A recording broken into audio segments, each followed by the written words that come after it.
why you should play Armored Core 6 Fires of Rubicon.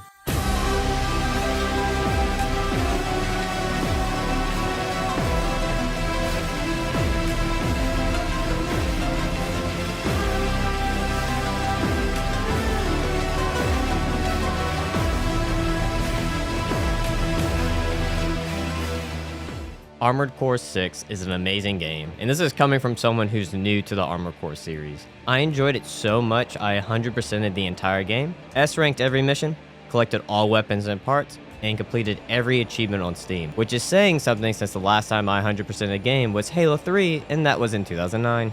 With that being said, I wasn't always fond of the Armored Core series. I have a friend who loves this series and raved about Armored Core 2, so naturally I decided to give Armored Core 2 a shot, but I found the game a bit confusing and frustrating. The controls were very unique, to say the least.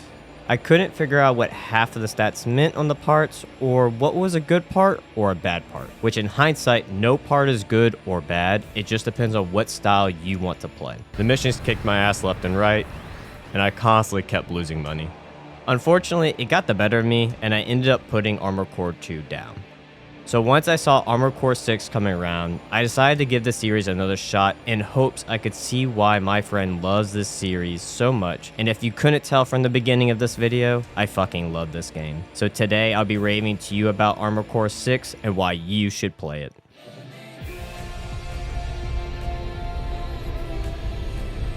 We're close to Rubicon. Wake the dog up. Handler Walter verified. Activating cerebral coral control device. Augmented human C4621 has awakened. Armored Core 6 starts off with you, 621, an enhanced human being woken up by your handler, Walter, who is smuggling you into the desolate planet Rubicon 3. Upon entry, you are detected by the planet's defense system, and in the process, you end up being shot, which causes significant damage to your AC. You manage to successfully make it onto Rubicon 3, where Walter then proceeds to guide you on a mission to receive a mercenary license. You need a mercenary license to legally be on Rubicon 3, and to be able to take on missions by the companies and organizations that occupy the planet. Your goal is to find out more about this mysterious resource called coral, and why the companies and organizations want it so much.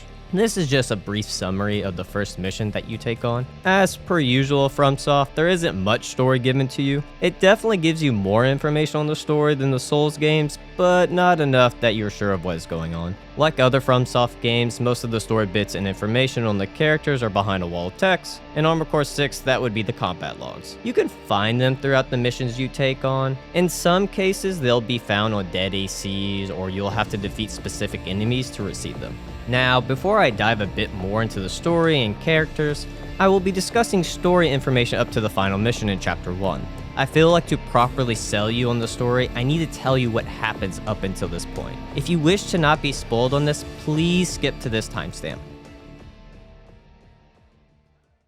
Chapter 1 sets up most of the factions and companies within the game. You have Balaam Industries and Arquebus Corporation. They're not the biggest fans of each other and are currently fighting over the coral surveys. They will contract you out to take on missions to help get a leg up on one another, which is a bit comical. Since you'll be helping one of them to hurt the other, then the victim will hire you, the merc that just messed up their plans, to go mess up your previous employer's plans. It just shows you how chaotic this world is. You're simply a merc who will take money from anyone no matter who it affects. Morals, loyalty, and trust do not matter in this world. One minute an organization could be your friend, and the next minute they're your enemy. Only greed and power matter, which sadly reflects a bit in our own world. Moving on. I feel this really helps build the world and shows you the type of setting it's going to be. So many games today just throw you in an open world and just say, have fun, kiddo. They never actually feel like a real world that you can immerse yourself in. To be honest, it's a bit sad. But I'm happy to say that is not the case for Armored Core 6. As you take on missions, you'll be introduced to different factions that are associated with a specific company. When you take on Attack the Dam Complex, you'll be introduced to the Red Guns. The Red Guns are affiliated with Balaam Industries, a rowdy group of individuals who love to shit-talk one another, especially their leader, G1 Michigan. He constantly talks shit to the other AC pilots. Here's a small example. Guess you're not a total amateur. Gun 4. Can't say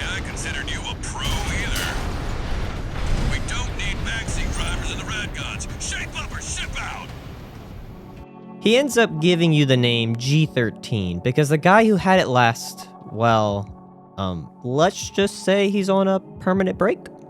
He's dead.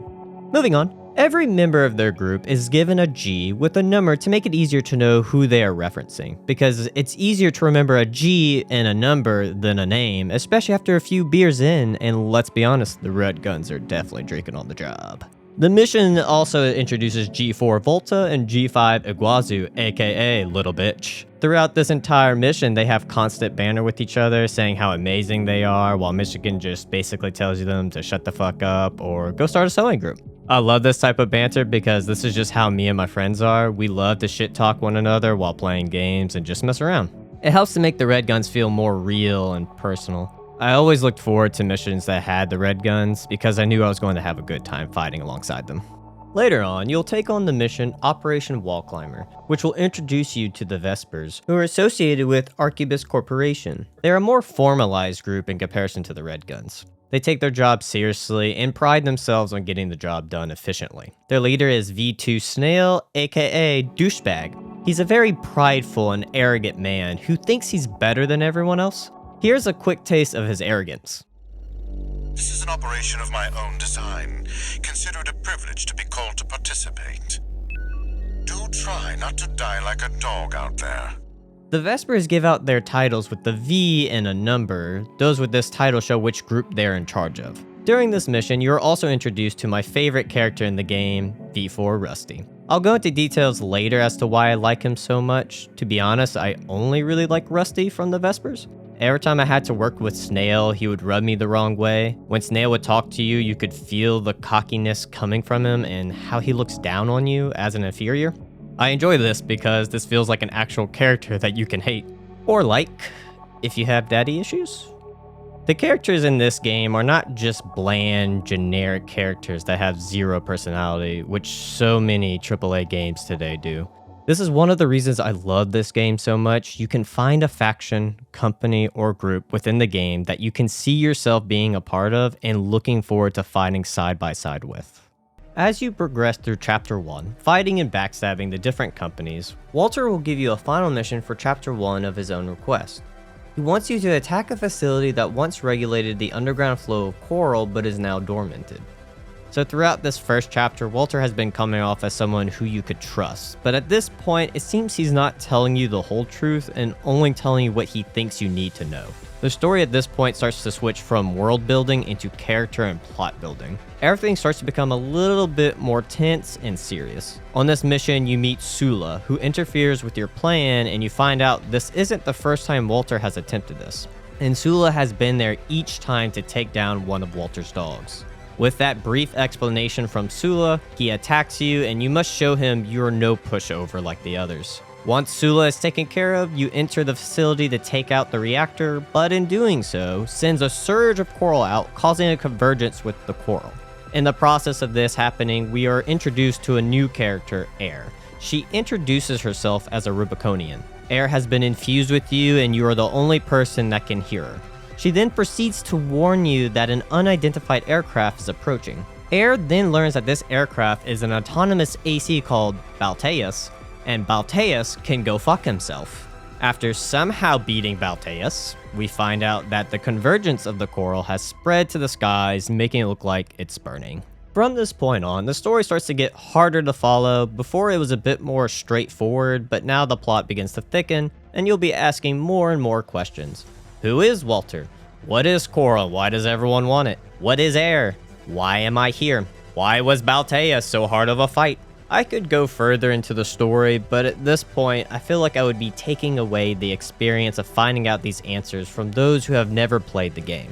Is the story the strongest aspect of this game? No. But it still has a good story. It has twists and turns that you will not see coming, and if you take the time to watch the cutscenes, listen to the amazing dialogue, and maybe read a few of the logs, I'm positive you will enjoy this story too. Throughout the story, you'll be given options to make decisions on which mission you should take, and these decisions will affect the ending of the game. The game has 3 endings: the bad ending, the good ending, and the true ending. To get the true ending, you'll need to get the bad and good ending first. Now, I know that sounds a lot, but trust me, the second and third playthrough will go faster. Your first time through is a bit rough trying to get the hang of the combat and customization, but once through that initial playthrough, you'll fly through the next two. Not only that, but the missions will change up a bit, giving you a new decisions to make and have some new missions to take on. I love this idea because it doesn't make the game feel repetitive when trying to beat it multiple times. It feels refreshing when you get that new mission or new decision to make. With that being said, I had a blast beating the game 3 times, and I'm positive you will too. Now, let's talk about the setting of Armored Core 6. Rubicon 3 is a dying planet that is being farmed and fought over for its resource of coral. The devs and artists did a beautiful job with creating this world. I know some other reviewers have stated how it's boring or it's not as pretty as Elden Ring. It's not supposed to be pretty, it's a dying planet, there's nothing pretty about that. You wouldn't be staring at your loved one in the hospital dying and be like, death is so pretty. Well, most females freak out about fall and how pretty it is, and that's just a bunch of dead plants. So maybe death can be pretty? Or women are just psychopaths. Anywho, it does an amazing job of showing us how desolate it is, from the ruins of old towns to an entire area reduced to sand. This is all due to mankind's selfishness for money and power. Trust me, take the time to look around, look at the small details they put in, and you too will see why I'm raving about it so much.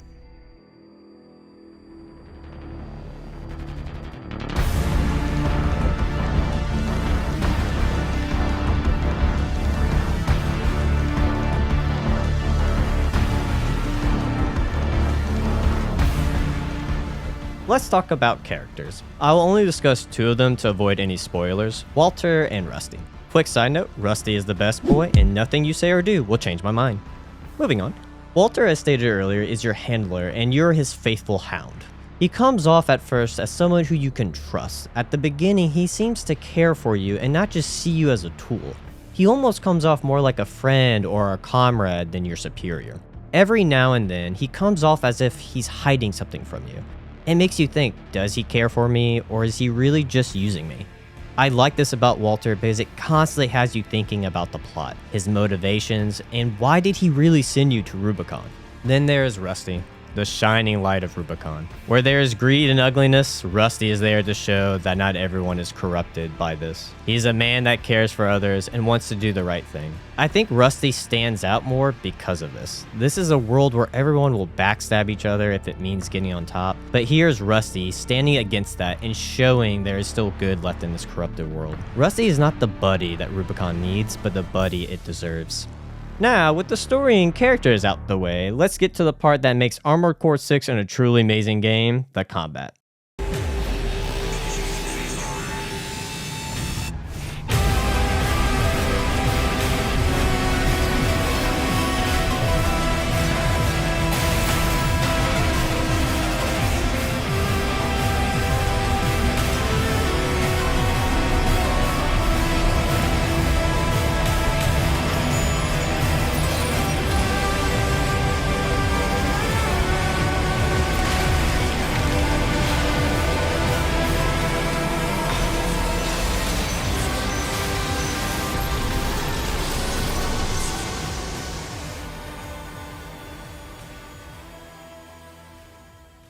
Armored Core 6 gameplay is vehicular combat?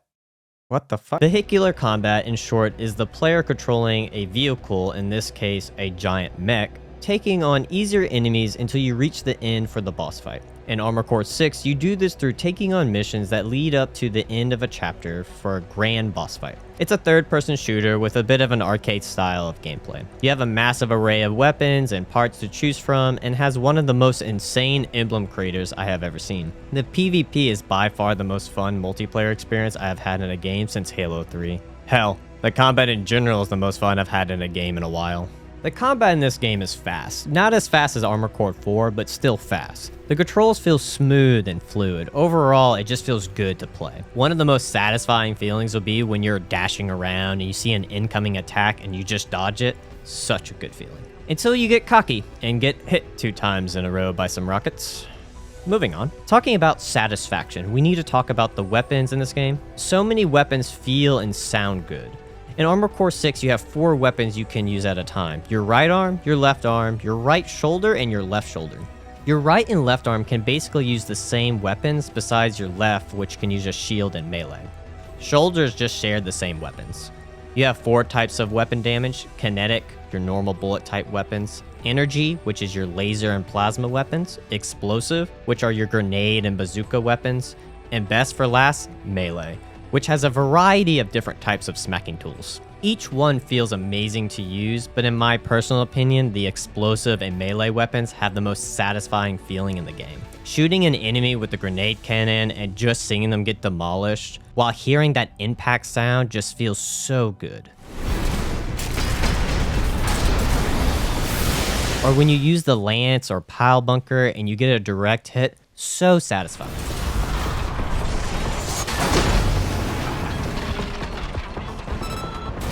Every time I use the lance, something just comes over me and music starts to play and...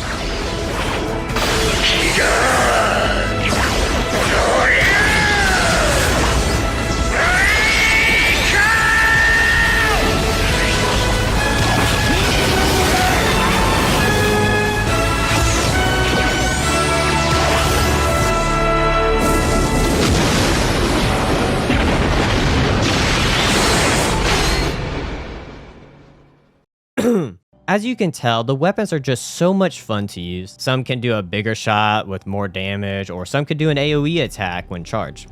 There's so much variety for you to choose from.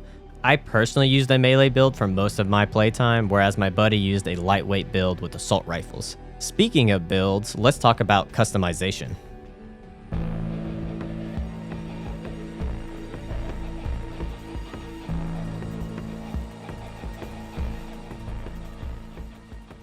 The amount of customization in this game is insane. You can change every part of your AC: your head, your arms, core, legs, weapons, boosters, generator, and FCS. Each part can affect your entire loadout. Now, I could go into massive details about stats and how each part affects each stat, and let me tell you, there are a lot of stats, which can be very daunting for a newcomer. Luckily, you don't need to look at the advanced stats when starting off. I personally just used the basic information shown to me, and most importantly, just made a build that I enjoyed playing. Now, if you are the type of person that needs to know how everything works before playing, I would highly recommend watching FightingCowboy, or Oboro, or Cleric Armored Core. They have very well made videos on how stats work and how to properly go about building an AC. I don't think I could explain it as well as they did, so down in the description I'll have links for y'all to some of their videos that helped me out when making my own builds. This is not to say they're the only ones that have well made videos, but the only ones that I can think of off the top of my head while writing the script. That aside, there's more to the customization. Depending on what parts you pick, you could have a light build that goes fast but has less HP, or go with a heavy build that gives you a lot of HP but is a bit slow. The game gives you so many options on how you can play the game. Just changing your legs alone does this. You have bipedal, reverse joint, tetrapod, and tank. Bipedal is just your normal legs, nothing too fancy about them. Reverse joint gives you a bit of a lighter weight but with better jumping mobility. Tetrapods can hover in the air and rain death from above. Tanks are your beefy boys that hit hard when they run into things, but are a bit slow, unless you do the wheelchair legs.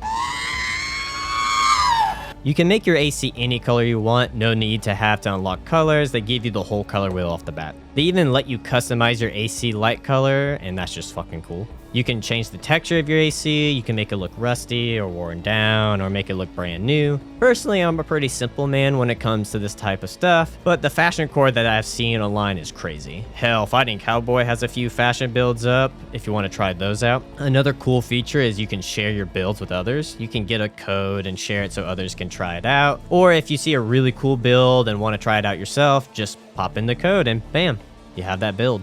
Another crazy feature that they have is the emblem creator. Now, as stated a minute ago, I don't really go crazy with customization, so I never use the emblem creator, but I have seen what others online can do, and it's insane. If you go to ac6emblems.com, people share their emblems that they have created there. Just like builds, you can share your emblem code with others or use someone else's code for their emblem. I'll leave the link to the website down below in the description. While we're on the subject of builds, let's talk about missions and boss fights. because Armored Core 6 revolves around you changing your build for certain situations. Not every build will be the best for every situation. For example, let's say you are doing a mission where you have enemies that fly away from you all the time. Having a melee build and trying to chase them down doesn't usually work out that well. You can get it done, but if you're going to S rank that mission, you'll need to change up your build to fit that mission. The same goes for boss fights, and oh boy, do some people have some opinions on boss fights.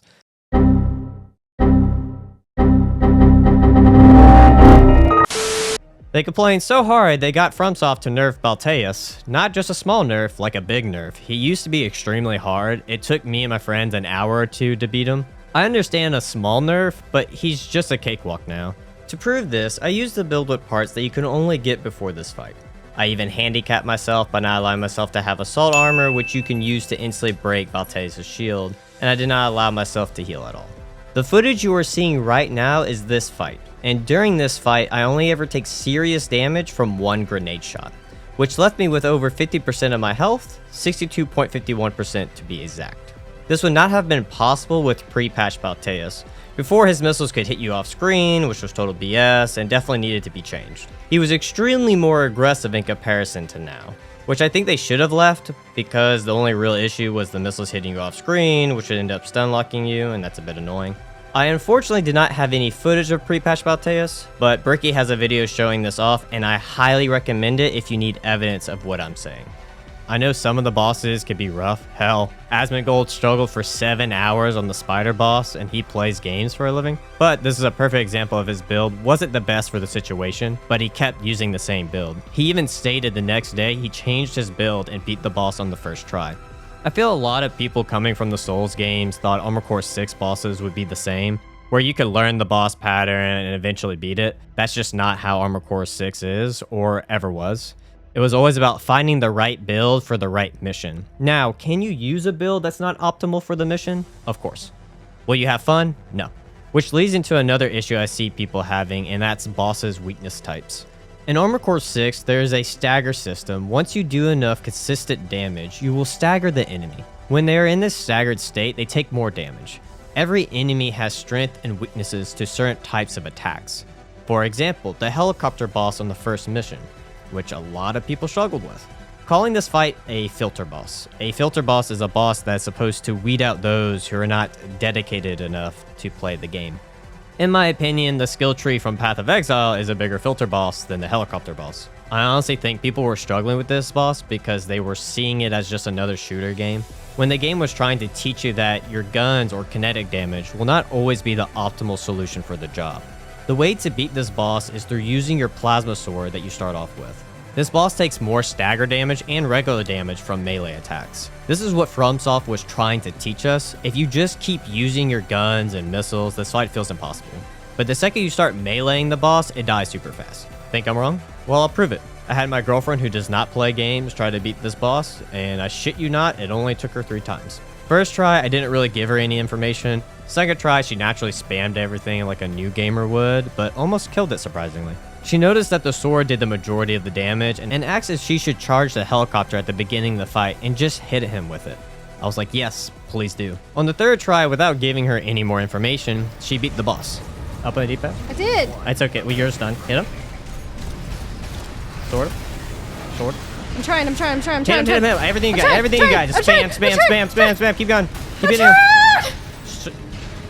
Why is it not Weapons. The other weapons. The other ones. Just shoot him with the other ones. I'm doing it. Shoot him. Turn around. Ah! Shoot him. I got it.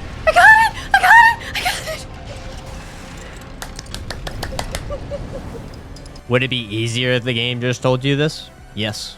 But then would it be as rewarding? No. We play challenging games because we like the feeling of accomplishing a hard task. It's the whole reason why Dark Souls popped off in the first place. Failure isn't a bad thing when you learn from it. It only becomes a bad thing when you don't learn anything from it.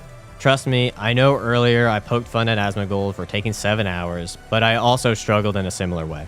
Without giving any spoilers, I struggled with the Chapter 4 boss for 4 hours, simply because I refused to use the lock-on system. Is it possible to beat him without it? Of course, but it's definitely harder. I thought the boss was stupid, poorly designed, and just plain not fun. Not long after that, this video popped up. After watching it, I realized it wasn't the boss that was bad, it was me. We let our ego get the better of us sometimes, blaming other factors, when in reality, we are the ones to blame. With that being said, I think it's best we move on to PvP.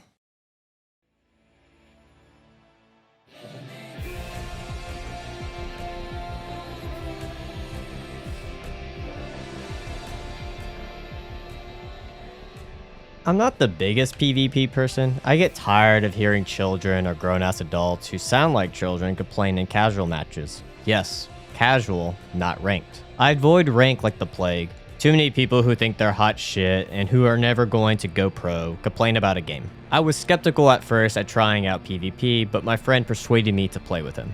I ended up loving it. It's just fun to work together and try to take on the enemy team, trying different builds and seeing what does better against that team. I even enjoy it when I'm losing.